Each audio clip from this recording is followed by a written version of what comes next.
You know, it's hard for me to talk about it, but you know, I'm just keeping 100. You know, I feel bad about what happened to Psycho Stu. I don't condone what my son did at all. Very, very unfortunate. If I was there. Rampage Jackson, known for never holding back his words, exploded during a live stream, accusing the popular MMA Guru of crossing a line that should never be crossed. The internet immediately caught fire. Fans couldn't believe what they were hearing. Some rushed to defend Rampage, saying Guru's words were completely out of line, while others sided with Guru, claiming Rampage was too sensitive. To make things even crazier, this drama didn't happen in a vacuum. On top of the feud, fight fans were buzzing over rumors of a blockbuster match involving Ilia Topuria and Justin Gaethje, shocking news about Paulo Costa's next opponent, Conor McGregor teasing a comeback, and Sean Strickland's bizarre friendship making headlines. All these stories collided in the same week, turning the MMA world into a soap opera that you couldn't turn away from. And at the center of it all was Rampage Jackson, going off in a way that only Rampage can. I just wanted your thoughts on Ilia Topuria vacating the featherweight title and coming up to lightweight. Do you think he's built for lightweight? Yeah, I think he's a fighter, you know, especially with the confidence that he has right now with those wins over Max and Volkanovski. I think, you know, confidence is the biggest factor when you step in there. You have to believe. The week began with whispers about Ilia Topuria's first title defense. Fans expected him to face the #1 contender, someone like Arman Tsarukyan, who had been grinding his way up the division. Tsarukyan's style was built on constant pressure and wrestling, the kind of matchup that hardcore fans love because of the skill involved. But instead, new reports suggested something far more explosive, a possible showdown with Justin Gaethje. This wasn't just a fight, it was the kind of matchup that sells out arenas and turns casual fans into hardcore followers.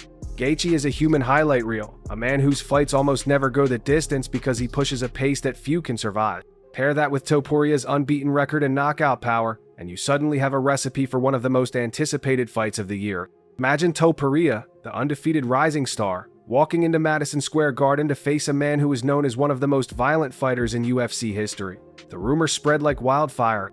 So if he wants to assure his title shot, he has to fight with Justin Gaethje, because if he fights with Arman, I think that Arman's gonna beat him. So the easiest path he has right now to get the title shot is Justin. Okay, thank you. Stylistically.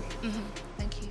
Fans couldn't stop talking about what this would mean for both fighters. For Topuria, it would be his chance to cement himself as a true superstar. For Gaethje, it was the opportunity to add another belt to his legacy. Even though nothing was confirmed, the speculation alone created a tidal wave of hype.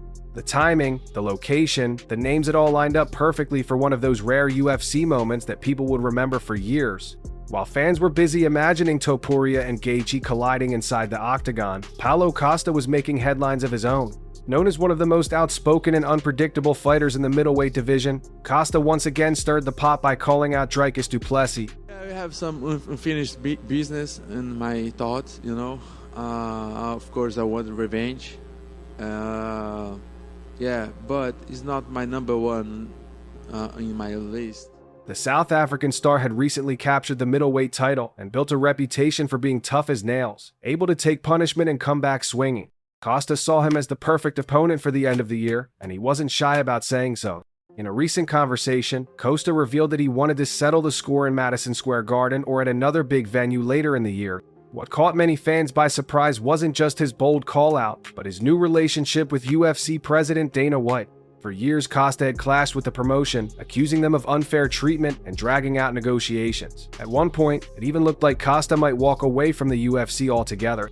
But this time, he was all smiles, saying he and Dana were now partners. That signaled something important if Costa and the UFC were on the same page. Who do you got in the DDP Chimaev fight? Do you think, are you rooting for DDP then, or?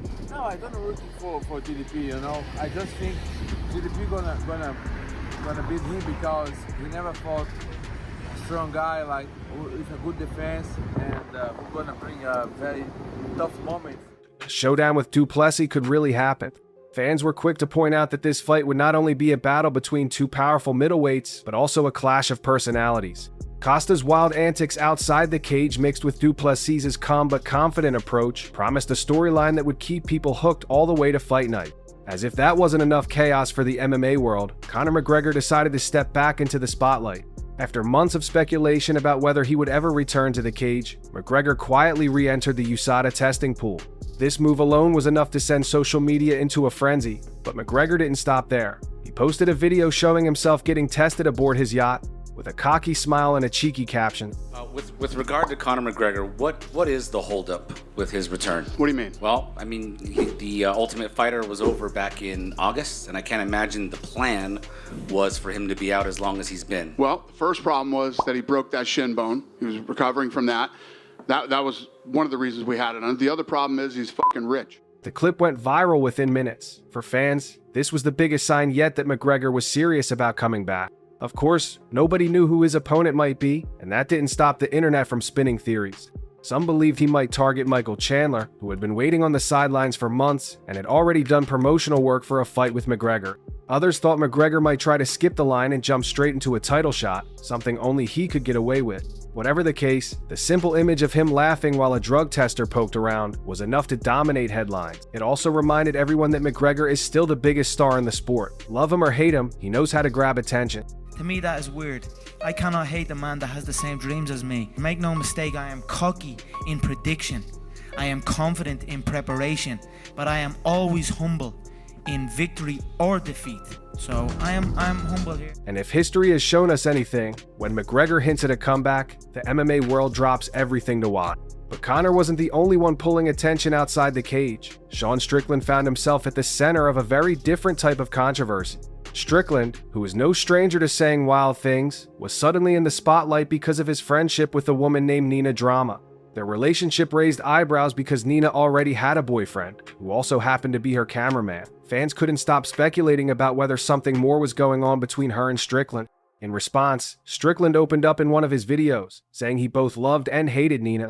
He described how she once sent him a care package when he was sick, full of hippie remedies, which he found both touching and annoying. His honesty about the situation only added fuel to the rumors. Sean Strickland's suspension has been announced. 6 months from the Nevada State Athletic Commission for storming into the cage and attacking his teammate's opponent after his teammate lost at Tough Enough a few months ago. He can return to the cage on December 29th. That's when the 6 months are up because it's a retroactive suspension. To make matters worse, some fans accused Strickland of having hidden feelings for Nina. He shot back by saying he wasn't attracted to her at all, insisting she wasn't the type of woman he would ever pursue. He even joked that once you actually got to know her, she seemed more like an annoying little sister than anything romantic. Still, the story took on a life of its own online, with fans dissecting every word in every clip. The whole situation became a bizarre side story that kept fans glued to his every post, half shocked and half entertained by his unusual dynamic with Nina. While Strickland laughed off his drama, Rampage Jackson was dealing with something much heavier. His son, Raja, had been involved in a violent incident that made headlines across the MMA community. Rampage decided to address the situation live, speaking directly to fans in an emotional video. With visible pain in his eyes, he explained that he didn't condone his son's actions at all. He said he hoped the victim, a wrestler known as Psycho Stu, could eventually forgive him as a father. Rampage made it clear that he trusted the justice system to handle things and admitted he was struggling with the weight of it all. It was a rare moment of vulnerability from a man known for his toughness. For years, Rampage built his reputation on being larger than life, both inside and outside the cage. But here, stripped of the showmanship, he was just a dad trying to come to terms with a difficult situation. Fans watching could feel the conflict in his voice, the pain of a father wanting to support his son, but also the responsibility of acknowledging how serious the situation was. Rampage ended the segment by saying he wasn't going to speak about it further, but the emotion in his words made it clear how deeply it was affecting him. But the night didn't end there. After addressing his son's situation, Rampage turned his focus to something else that had been boiling under the surface. He aimed directly at MMA Guru, the outspoken online commentator with a massive following. Rampage accused Guru of being racist, saying his comments about Raja went beyond criticism and exposed something darker. He didn't hold back, explaining that certain things Guru said were things only a racist would say. Rampage reminded fans that Guru had a platform, and with that platform came influence. Went there, but you know what I'm saying, I wasn't there. I'm a father, so you know, I gotta have my son's back, but I'm gonna let justice, you know, play out, take its course. Ain't much I can do on that side, but. He warned that now people would start questioning Guru's takes on black fighters moving forward, wondering if bias was behind his words. For Rampage, it wasn't just about defending his son, it was about calling out what he saw as harmful behavior that had no place in the sport. His rant quickly spread across the internet, sparking debates on whether he was right to make such a strong accusation. Some agreed completely, pointing out that words matter and someone with a big audience has to be careful. Others said Rampage was letting his emotions get the better of him. Either way, the feud was now out in the open, and the entire MMA world was watching. MMA Guru didn't stay silent. Within hours, he fired back on social media with a brutal response that shocked even his own followers. Guru denied being racist and flipped the blame back on Rampage. He said calling him a racist was just a way to avoid responsibility for his son's actions. He accused Rampage of being a failure as a father, claiming he should be focusing on Raja's legal troubles instead of lashing out online. Guru even went as far as mocking Rampage for streaming about the issue, while his son faced the possibility of decades behind bars. His words were harsh, cold, and designed to hit Rampage where it hurt the most. Fans were divided. Some agreed with Guru, saying Rampage was letting his emotions cloud his judgment. Others slammed Guru for going too far, arguing that no matter the situation, attacking someone as a father was crossing a dangerous line. The feud escalated quickly, and it was clear this wasn't going to die down anytime soon. What had started as a private family tragedy had turned into a public war of words that dragged in thousands of fans, influencers, and fighters. As always, the internet did what it does best. It turned the whole feud into memes.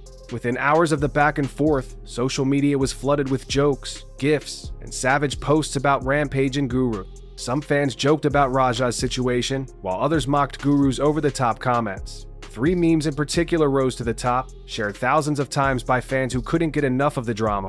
One made fun of the idea that Raja might be facing federal prison, exaggerating the punishment in a way that had people laughing, even if the situation was serious.